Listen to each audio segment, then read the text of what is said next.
Hello students, आज हम बात करेंगे inverse square law of gravitation.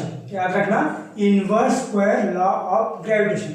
बच्चों, इसका मतलब ये होता है न्यूटन ने जो यूनिवर्सल लॉ ऑफ ग्रेविटेशन दिया है उसमें उसने मेंशन किया है यूनिवर्स में जितने भी ऑब्जेक्ट है वो सभी एक दूसरे को अट्रैक्ट कर रहे हैं with a force, with definite force, and that force is directly proportional to the product of their masses. And then second thing जिसके बारे में हम यहाँ पे सोचने वाले हैं कि that force is inversely proportional to the square of distance between them.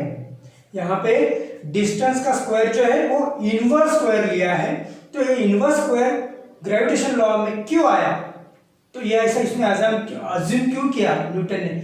तो बच्चों, इसका क्वेश्चन यहाँ पे मैंने लिखा है, देखो कि why did Newton assume that inverse square, that is f is inversely proportional to the square of distance between two object। यहाँ पे d स्क्वायर लिखा है लेकिन आगे मैंने r स्क्वायर लिखा है।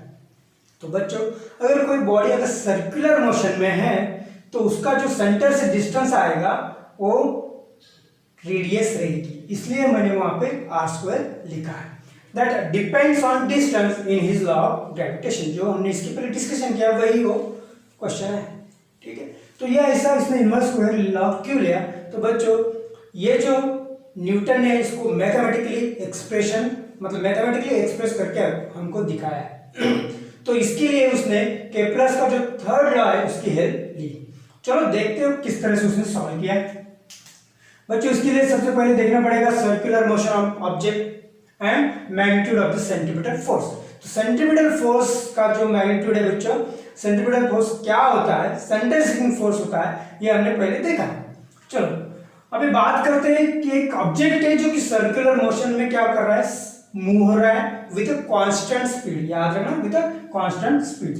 तो सबसे पहले लेंगे, यहाँ पे कंसीडर करेंगे ये समझो ऑब्जेक्ट है जो कि सर्कुलर मोशन में क्या कर रहा है, मूव कर रहा है अराउंड इट्स सर्कल सेंटर लेंगे यहाँ पे विद अ कांस्टेंट स्पीड। चलो कंसीडर करते हैं mass of that object is equal to m, जो कि बात कांस्टेंट स्पीड की हो रही है, तो speed of that object is equal to v and distance of that object from the center is equal to r।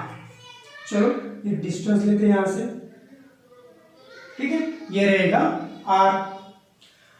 देखो बच्चों, कोई भी बॉडी अगर सर्कुलर मोशन में होती है तो इसके पहले हमने देखा कि उस पे एक फोर्स एक्ट करता है, that force is called as centripetal force. और सेंट्रीपिटल फोर्स ये है कि जो बॉडी को मोशन सर्कुलर मोशन में करवाता है, ठीक है। तो ये जो फोर्स रहता है बच्चों, ये सेंट्रीपिटल फोर्स मैंने यहाँ पे F लिखता हूं, जो कि सेंट्रीपिटल फोर्स इसलिए यहाँ पे FC लिखते हैं। सेंट्रीपिटल फोर्स कहाँ रहता है, उसकी direction towards the centre of the circle, ठीक है। चलो तो फिर देखते हैं कि सेंट्रीपिटल फोर्स किस तरह से ड्राइव करते हैं। तो बच्चों, फोर्स जो होता है हमें पता है, फोर्स का formula m into a, last year में हमने पढ़ा है। लेकिन जो कि ये सेंट्रीपिटल फोर्स है, बॉडी सर्कुलर मोशन में, इसलिए ये जो फोर्स होता है centripetal force is equal to mv square upon r। तो ये जो एक्सेलरेशन होता है सर्कुलर एक्सेलरेशन, ये आता है, इसका मैग्नीट्यूड रहता है v स्क्वायर अपॉन r। ये जो फॉर्मूला है ए का v स्क्वायर अपॉन r कहां से आया, तो बच्चों नेक्स्ट ईयर में सर्कुलर मोशन जब हम पढ़ेंगे तो ये फॉर्मूला किस तरह से डिराइव किया गया वो हमें पता चल जाएगा, ठीक है, तब हम सीखेंगे, ठीक है। तो ये रहा centripetal force, that is mv square upon r। मतलब ये फोर्स ही बॉडी पे एक्ट है, इसलिए ये ऑब्जेक्ट जो है, ये बॉडी जो है सर्कुलर मोशन में है, ये हमने इसके पहले देखा है, और ये है उसका मैग्नीट्यूड। तो बच्चों अब कंसीडर करते हैं कि समझो ये जो सेंटर में सन है और ये अर्थ है, कोई भी प्लैनेट, अर्थ छोड़ो कोई भी प्लैनेट अगर सन के अराउंड अगर रिवॉल्व हो रहा है विथ यूनिफॉर्म सर्कुलर मोशन, मतलब उसकी स्पीड जो कांस्टेंट रहेगी विथ यूनिफॉर्म सर्कुलर मोशन। चलो ये प्लैनेट मान लिया हमने, प्लैनेट, और ये है सन। तो ये सन जो है ये अर्थ पे या कोई भी प्लैनेट पे कोई फोर्स एक्ट हो रहा है, इसलिए तो सर्कुलर ऑर्बिट में, तो वो फोर्स रहता है बच्चों, दैट इज सेंट्रीपिटल फोर्स, और यही मैग्नीट्यूड से हम उसका फोर्स काउंट कर सकते हैं, जो कि सेंटर सीकिंग रहता है सन की तरफ। सन उसको अपने तरफ खींचता है और यही उसकी वजह से, ये जो सेंट्रीपिटल फोर्स की वजह से कोई भी प्लैनेट सन के अराउंड घूमता है, ठीक है, तो रिवॉल्व करता है। चलो अब हमें यहाँ पे ऑब्जेक्ट का मास पता है m, उसका डिस्टेंस पता है r, लेकिन हमें यहाँ पे वेलोसिटी पता नहीं है। तो चलो वेलोसिटी फाइंड कर लेते हैं। देखो बच्चों, हमको सभी को पता है कि speed is equal to distance upon time, ये हमने लास्ट ईयर में पढ़ा है, डिस्टेंस अपॉन टाइम। जो कि बात हम सन और अर्थ की कर रहे हैं, तो जो v है, जिसकी स्पीड है, वो हमने v कंसीडर की है, यूनिफॉर्म सर्कुलर मोशन। और उसका जो डिस्टेंस रहेगा, देखो बच्चों यहां से निकला और ये जो डिस्टेंस 1 रिवॉल्यूशन कंप्लीट करने के लिए उसको ये पूरा सर्कल कंप्लीट करना पड़ेगा। तो ये सर्कल का जो डिस्टेंस रहता है बच्चों, उसको पेरीमीटर कहते हैं सर्कल की, और जो लिखते हैं हम 2 पाई r से। ओके, ये फार्मूला आपको पता है, 2 pi r circumference of the circle, क्योंकि इतना ही डिस्टेंस वो कवर करेगा। और टाइम जो है तो वो एक रिवॉल्यूशन कंप्लीट करेगा, इसलिए वो पीरियड ऑफ रिवॉल्यूशन उसको कहेंगे हम, that period of revolution consider करेंगे हम t। समझ में आया आपको? बहुत सिंपल है, ठीक है। डिस्टेंस की जगह हमने पेरीमीटर ली, सर्कल की पेरीमीटर होती है 2 पाई r, और टाइम में t लिया है जो कि पीरियड ऑफ रिवॉल्यूशन रहेगा, ठीक है बच्चों। यहां तक आपको समझ में आया? तो चलो ये जो v की वैल्यू है हम यहां पे पुट करते हैं। तो ये जो सेंट्रीपिटल फोर्स का फोर्स हमें मिल जाएगा इस तरह से, F is equal to m, ये जो v की वैल्यू कुछ यहाँ पे लिखना नहीं आएगा, इसलिए नीचे लिखता थोड़ा सा, Fc is equal to m, v की वैल्यू है 2 pi r divide by t, इसका square,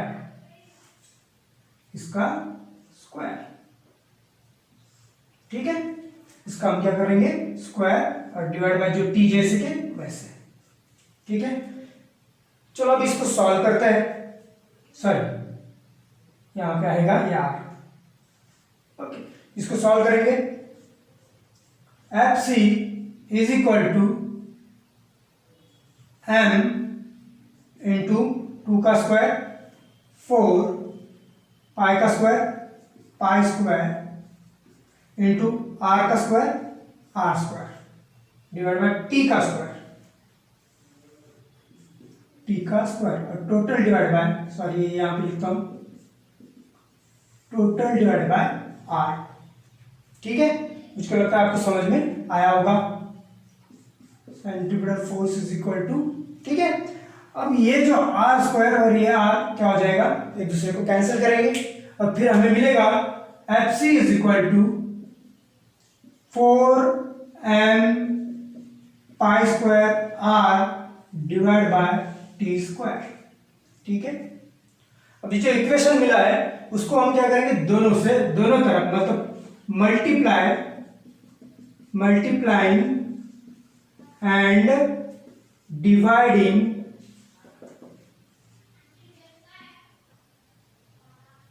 dividing by r square.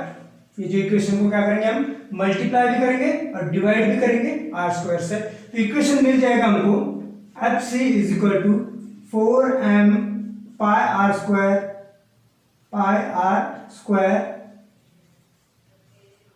Into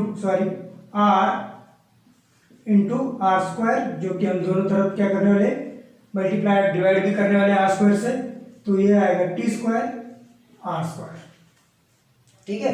दोनों तरफ ने हमें मल्टीप्लाई भी किया है और डिवाइड भी किया है। अब देखो बच्चों, ये जो है r स्क्वायर इंटू r, ये हो जाएगा r क्यूब, मैं यही लिख लेता हूं r क्यूब। लेकिन बाय केपलर्स थर्ड लॉ क्या कहता है, square of period of revolution upon cube of distance between two object is equal to constant, that is k, जो कि इसका उल्टा है r क्यूब अपॉन t। तो ये हो जाएगा r क्यूब अपॉन t क्या हो जाएगा, 1/k। तो नेक्स्ट जो हमें ये मिलेगा, देखो वो क्या रहेगा, F C is equal to 4m pi 1 तो 1 नहीं लिखेंगे बाय के और आर स्क्वायर। ठीक है बच्चों, ये यहां तक हमको मिल गया। आपको कैसे आया, समझ में आया? तो ये जो R T square by R cube था, ये के है, इसलिए आर क्यूब ये ऊपर है, ये नीचे बैठ जाने के बाद ये ऊपर और नीचे 1 बाय के, इसलिए इसको अपॉन में लिखा। ठीक है, कांस्टेंट जो है, चलो 4 की वैल्यू कांस्टेंट है, वो चेंज नहीं होगी। मास भी है जो ऑब्जेक्ट का, चेंज नहीं होगा। पाई आर स्क्वायर है, ये भी चेंज नहीं होगा, और ये तो के कांस्टेंट है, इसलिए पूरे जो ये है लेटर, ये क्या हो जाएंगे, कांस्टेंट। अगर ये कांस्टेंट है तो कांस्टेंट की वैल्यू 1 रहती है, तो F C is equal to 1 by R square. मतलब ये जो सेंट्रीपिटल फोर्स है, ये जो दो ऑब्जेक्ट के बीच में जितना डिस्टेंस रहेगा उसका स्क्वायर से वो इनवर्सली प्रोपोर्शनल रहेगा। ये यहाँ पे इस तरह से प्रूव होता है बच्चों। ठीक है, तो ये सेंट्रीपिटल फोर्स ही है, मतलब न्यूटन ने कंक्लूड किया कि ये जो सेंट्रीपिटल फोर्स ही है जो कि ऑब्जेक्ट की जो सर्कुलर मोशन है उसको रिस्पॉन्सिबल है, और that is inversely proportional to the square of distance between two object, that is sun and planet.